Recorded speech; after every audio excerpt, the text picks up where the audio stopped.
Quando um sonho finalmente ganha forma, a vida fica muito mais colorida.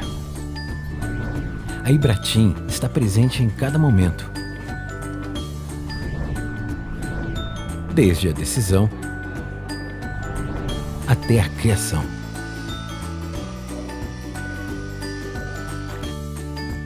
A Ibratim é pioneira em texturas no país, por isso é a favorita em obras de norte a sul.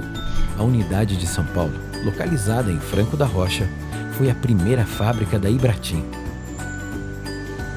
A planta de Maceió, inaugurada em 1989, se destaca pela modernidade e inovação. Seja na obra, na prancheta ou na loja, a Ibratim deixa sua marca de qualidade. É por isso que somos a melhor escolha. Ibratim, tintas e texturas do Brasil. Fala galera do C3, como vocês já sabem, o C3 Talks desse ano tem um formato um pouco diferente. Não sou mais eu que entrevisto as pessoas, e sim especialistas em cada um dos temas. O assunto de hoje vai ser ESG. Temos um embaixador de ESG no C3, que é o Marco Saad, da Space Plane, e o entrevistado é o Angel, diretor de suprimentos da Tegra, grande brother do C3 e um fera no assunto ESG. Ele é responsável pelas ações de ESG da Tegra no setor de engenharia, e o papo vai ser incrível. O Marco Saad, um grande entusiasta, com Angel, um grande profissional de ESG. Não percam!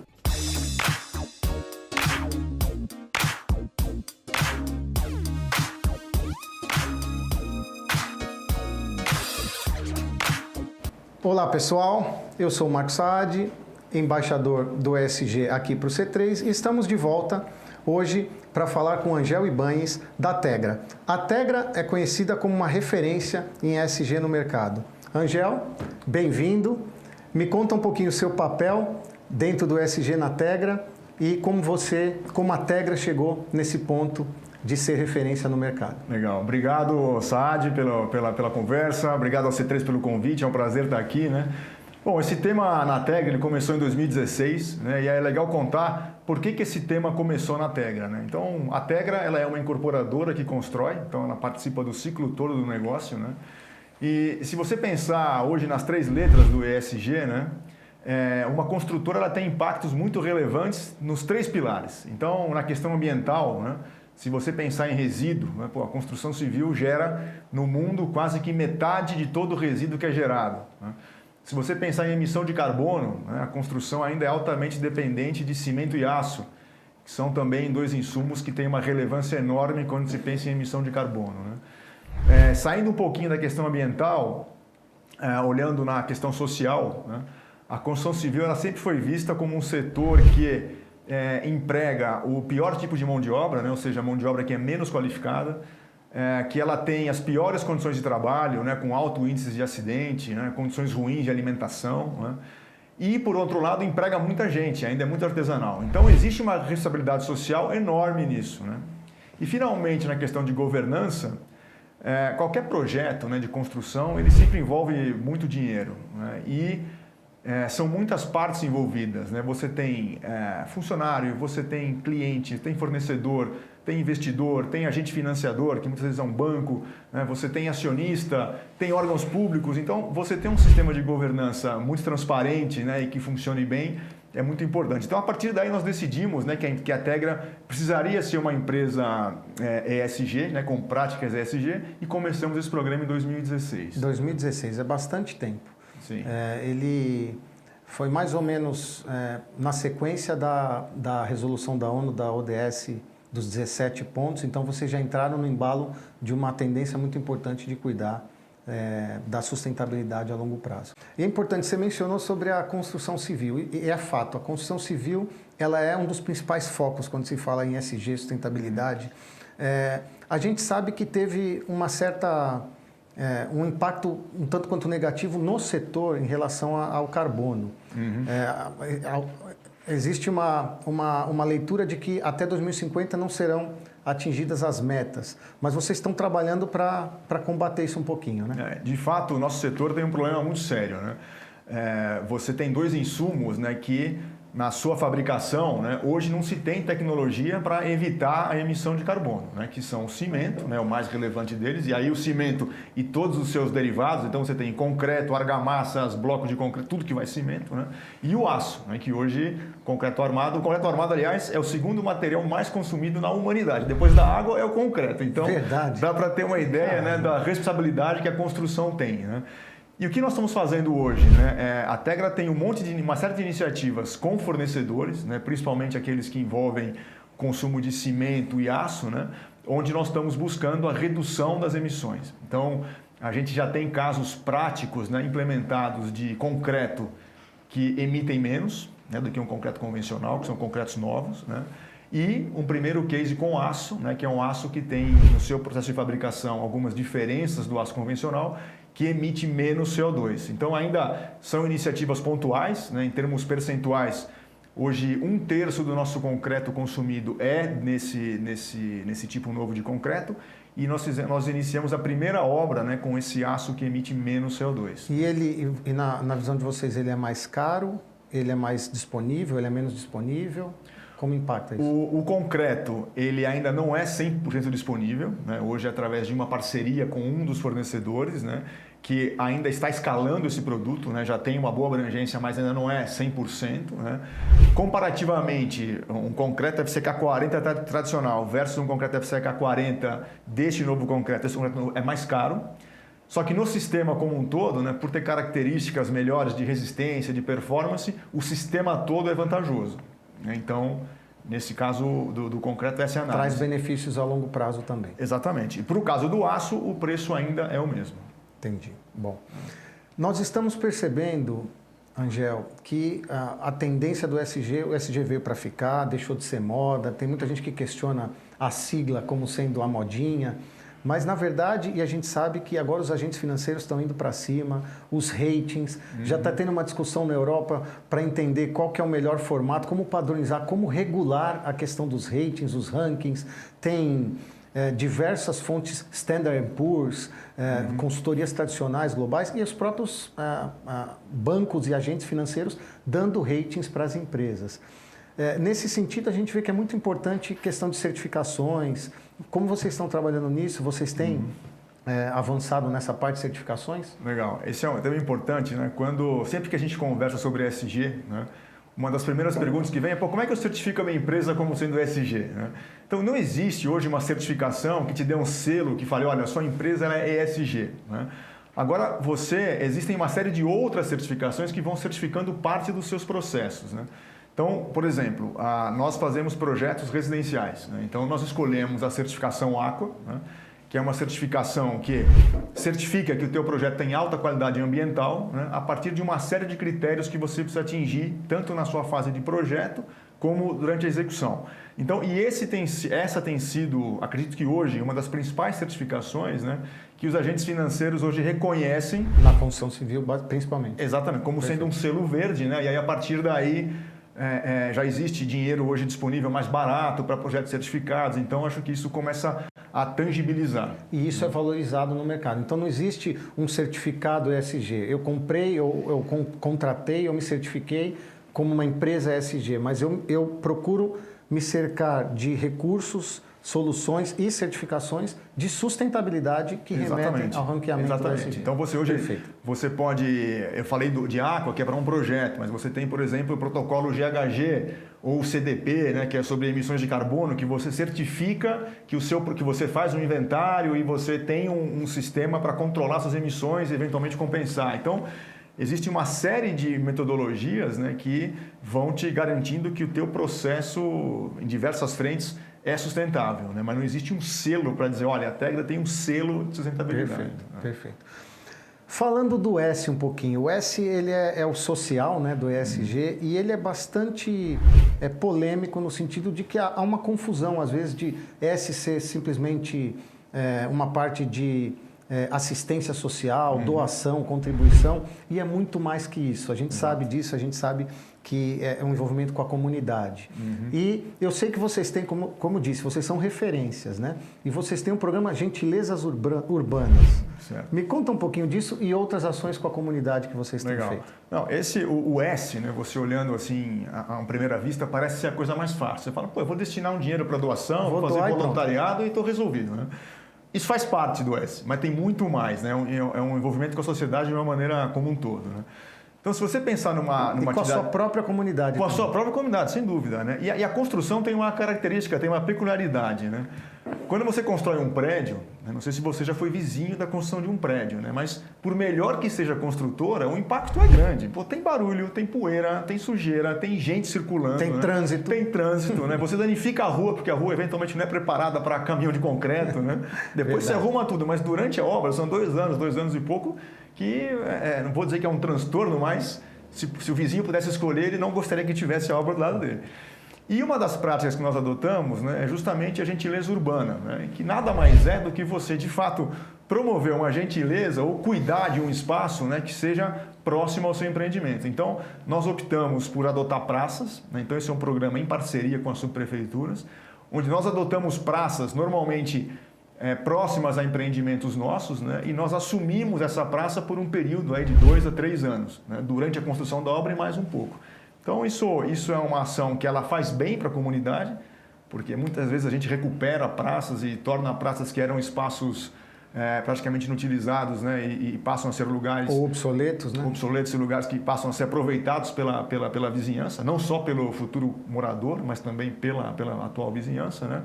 E, de uma certa maneira, contribui com o nosso produto. Né? Isso tem tudo a ver com o S também, porque você está causando impacto um impacto positivo na comunidade. Na você está falando a comunidade do empreendimento e a comunidade interna da empresa. Eu sei que você tem um programa, você tem a Casa Tegra.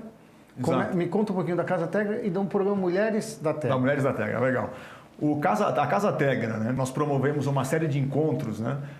Para falar sobre sociedade, sobre sustentabilidade, sobre meio ambiente, sobre arquitetura, né? É um dos desafios, né, de qualquer programa de ESG, né, numa empresa, um dos maiores desafios é justamente o aculturamento, né? E as pessoas saberem o que é e como as ações das pessoas vão impactar no programa. Exatamente. E o Mulheres da Tegra? Mulheres da Tegra, né? A construção civil, por que esse tema ganhou relevância para nós em primeiro lugar, né? A construção civil, ela historicamente é um setor masculino. Então, um dos objetivos do Mulheres da Tegra foi que a gente pudesse aumentar a presença feminina nos canteiros de obra, principalmente. A Tegra, nos escritórios, ela já é mais do que meio a meio. Hoje é mais ou menos 55% mulheres versus homens, né? Mas nos canteiros não, né? A realidade é totalmente diferente. Então, nós, em parceria com o Senai, né, nós promovemos... Primeiro, nós identificamos que funções que podem ser executadas por mulheres nos canteiros, né? E a partir daí promovemos treinamentos, né, junto com o Senai, com fornecedores parceiros, né, para poder integrar essas mulheres. E tivemos um caso recente, muito bacana, que em parceria com a Acnur, né, que é uma ONG que recebe mulheres refugiadas, né, no caso mulheres refugiadas da Venezuela, fazem todo o processo de nacionalização dessas mulheres, preparam... deixam elas aptas ao mercado de trabalho, né? E nós pegamos um grupo de 16 dessas mulheres, promovemos treinamentos em instalações elétricas e hidráulicas e 12 delas hoje estão empregadas nos nossos canteiros, trabalhando como eletricistas e encanadores na construção. Incrível, incrível, muito bom. Angel, a gente tem falado que o S ele abrange muita coisa, não é só doação. E isso que você está trazendo sobre o programa Mulheres da Tegra tem muito a ver com a diversidade e inclusão. E isso é fundamental no S do ESG. Então é muito importante. E vocês têm divulgado isso de que forma, como que as pessoas conseguem acessar essa informação e eventualmente podem se inscrever para esse programa? Porque, como você disse, a construção civil ela é muito masculina, principalmente lá no canteiro. Então, a Tegra incentiva isso, a ter mais mulheres no canteiro. Então, elas podem mandar o currículo também. Exato. Aproveita que visitou o site. Como que a gente faz, né? Primeiro, né? Respondendo, né? Todas essas ações nossas, né? Nós fazemos um relatório anual, né? Que existe um padrão mundial para você divulgar as suas ações, que é o GRI, né? Global Reporting Initiative. Então, você tem um padrão onde você anualmente divulga todas as suas ações com relação à sustentabilidade. Então, isso está lá no nosso site, né? As ações referentes a 2021 estão lá, né? Inclusive conta desse trabalho do Mulheres da Tegra, né? E nós fizemos essa ação com mulheres refugiadas e estamos fazendo a mesma coisa com mulheres brasileiras, né? E nós começamos essa divulgação através de conhecidas dos funcionários hoje atuais da empresa ou prestadores de serviço. Então hoje essa indicação está vindo através deles, né? E já temos um grupo já preparado para receber os treinamentos no primeiro semestre do ano que vem. Que legal, parabéns, incrível. Muito bem. Bom, seguindo aqui na nossa sigla, não foi combinado, mas está convergindo. Está convergindo, né? A governança. A governança, igualmente importante, e ela envolve muita coisa que diz respeito à ética, à integridade. Tem parte da governança que está no S, porque ética e integridade também envolvem como você trata as pessoas, diversidade e inclusão, mas dentro do G existe uma questão muito profunda da ética e integridade em relação a compliance, em relação a normas e procedimentos. E eu sei que você é engenheiro, da engenharia. Exato. E você é responsável pelo ESG na Tegra. Como que você administra isso, juntamente com o RH, juntamente com o jurídico, que é fundamental dentro do G da governança? Essa sua pergunta é legal, porque ela permite eu dizer como é que funciona o ESG na Tegra, o dia a dia, né? Primeiro, não existe uma área de ESG, né? Eu era diretor de suprimentos e hoje eu sou diretor de suprimentos ESG e não existe uma equipe de ESG, né? É justamente todo o trabalho ele funciona através de grupos de trabalho. Então essa é uma forma que nós encontramos de envolver a empresa toda, né? E justamente ajudar no desafio que é o aculturamento e a conscientização. Então hoje, das diversas ações que a gente tem tocando na empresa de ESG, né? Não são todas que acontecem dentro da engenharia. Eu tenho ações do RH, que tem um grupo de trabalho no RH. Eu tenho ações de governança, que tem um grupo lá do compliance junto com a área jurídica, né? Então, e aí explicando um pouquinho a governança, né? A Tegra é uma empresa do grupo Brookfield, né? Que é uma gestora canadense. Então, já existia uma cultura, antes da gente falar mesmo em ESG, já existia uma cultura muito forte no grupo de governança, né? E de compliance. Então, a gente já tinha essa cultura dentro da empresa, né, com treinamentos, uma área específica, auditoria interna, todos os programas que você imagina de conscientização, né? Então, o que foi feito, né, na verdade, isso foi englobado nesse nosso programa ESG, né, e continua acho que hoje posso dizer que o que a gente mais avançou em maturidade aí é no G, né? Hoje o programa de governança é totalmente conhecida, existe canal de denúncia, todas as ações todas as denúncias são apuradas, enfim, os resultados nossos. A Tegra é uma empresa de capital aberto, né? Apesar de não ter ações listadas hoje, mas ela já é de capital aberto. Transparência, né? Então toda a transparência, então enfim, a governança faz parte, né? E lá posso dizer que nós estamos num estágio bem avançado. Então, eu posso entender, eu tenho dito, sempre que falo de ESG, eu tenho dito que todos nós somos ESG. Todos nós no clube aqui, C3, somos ESG, e porque nós somos responsáveis por cuidar do planeta, por sustentabilidade, diversidade e inclusão, governança, ética e integridade. Quem não seria ético, quem não seria íntegro, dentro do contexto, né, profissional, de relacionamento.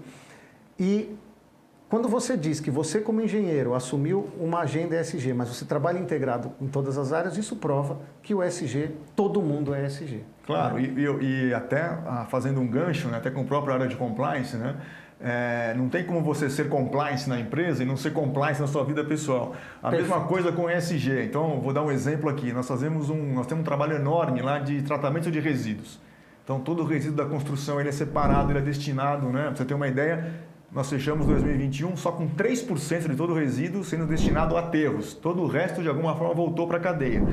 Então, não adianta nada você fazer isso na obra, chegar na tua casa e não separar o lixo. Perfeitamente. Então, justamente a forma de ser ESG ela é uma só, né? No trabalho, em casa, na sociedade. Né? E isso que você trouxe abre a minha próxima pergunta, porque é isso mesmo. Eu sou no trabalho, preocupado, consciente, eu sou ESG, também sou ESG em casa, sou ESG na vida. Nesse sentido, sobre o relatório Cidades Regenerativas, como vocês encararam isso? O que você tem a comentar sobre isso? Então, isso, na COP26, né, do ano passado, né, foi assumido o compromisso mundial de zerar a emissão de carbono até 2050. E aí nós, no final do ano passado, começamos a debater que nós precisaríamos também ter uma estratégia de médio e longo prazo, né? Então nós achamos 2050 muito longe, né? Então nós dividimos essa estratégia e colocamos criamos metas para 2030. Né? O que nós iríamos nos comprometer com 2030, né? Com relação ao meio ambiente, com relação às pessoas e com relação à inovação e com relação à governança.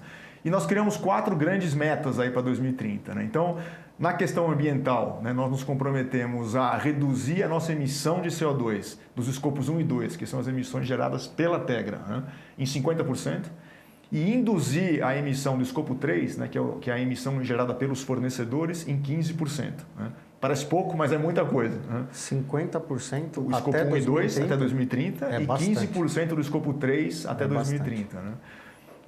Depois, com relação à economia reversa, né, inovação, né, nós nos comprometemos também com um montante de dinheiro de investimento até 2030 em tudo que puder fomentar a economia circular, né, ou seja, diminuindo a geração de resíduos. Né. Com relação a pessoas, né, existe uma mandala, né, depois vale a pena olhar também, está no nosso relatório, desses compromissos, né? E no centro da mandala estão as pessoas. E o nosso compromisso é impactar 2,5 milhões de pessoas de forma positiva até 2030. Aí esse impacto positivo, ele vai em tudo que a gente conversou aqui, né? Passa por mulheres, passa por gentilezas urbanas, passa por funcionário, passa por cliente, enfim, todo mundo que de alguma maneira teve alguma interação com a Tegra e por conta disso teve algum impacto positivo. E esse documento, ele é disponível, ele é público? Ele é público, ele é justamente onde a gente público, encontra ele? Ele está no relatório. Nesse nosso último relatório do ano passado, está no nosso site. Né? Hoje tem muita mídia nossa aí falando desses compromissos, né? Porque foi algo que nós tornamos público em abril desse ano. E hoje todas as ações, ou quase todas as ações que nós fazemos do programa ESG e do nosso programa de inovação, elas de alguma forma convergem em direção dessas metas. Né? Que legal. Angel, estamos chegando ao fim aqui da nossa conversa. Eu sou muito grato, novamente sou muito grato ao C3 por representar o clube aqui no ESG e muito grato de estar com você, ouvindo uma das referências no ESG, no setor, principalmente a construção civil, que é tão visado para ESG. Poderíamos ficar aqui por muito mais tempo, mas estamos chegando no final e eu quero perguntar para você que dicas você dá, que recomendações você dá para empresas do setor ou, de maneira geral, visando uma evolução em relação às questões de sustentabilidade e no ESG em geral. Ok. O ESG ele é um assunto que ninguém vai poder deixar de tratar. O quanto antes começar, né, é melhor, porque uma hora isso vai ser obrigatório, uma hora isso vai ser questão de sobrevivência. A gente costuma fazer um paralelo com o que foi o movimento da qualidade nos anos 90. Né? Hoje, quem não tem ISO, por exemplo, não tem acesso a muita coisa. Ou o carro elétrico, né? O carro elétrico. Então, assim, comecem. Né? Para nós que somos engenheiros, né, é um pouco mais difícil. A gente pode ter um pouco de rejeição porque as coisas não são tão quantitativas, né, como a gente gostaria que fosse, apesar de ter muita ciência e muita coisa quantitativa. Perfeito. Mas nós temos que aprender, nós temos que envolver. Nós, como os construtores, investidores, nós temos a obrigação de puxar o mercado com relação a isso, puxar o mercado fornecedor, né? Então, a minha dica é, não tenham medo, vamos aprender, né, porque é algo que vai ser uma obrigação em breve, quanto antes a gente souber e entender esse assunto é melhor. E façamos a nossa parte. E façamos o a nossa ESG parte. somos todos nós, né? Nunca é pouco, a gente nunca é pouco. Nunca é pouco. Pequenos avanços e constantes progressos, né? Exatamente, é isso aí. Pessoal, chegamos ao fim desse talk sobre ESG, mais uma vez, o segundo, e vamos ver como será o desafio para o próximo, já que trouxemos aqui uma grande referência, o Angel, a Tegra, como grande referência no ESG. Obrigado, até a próxima.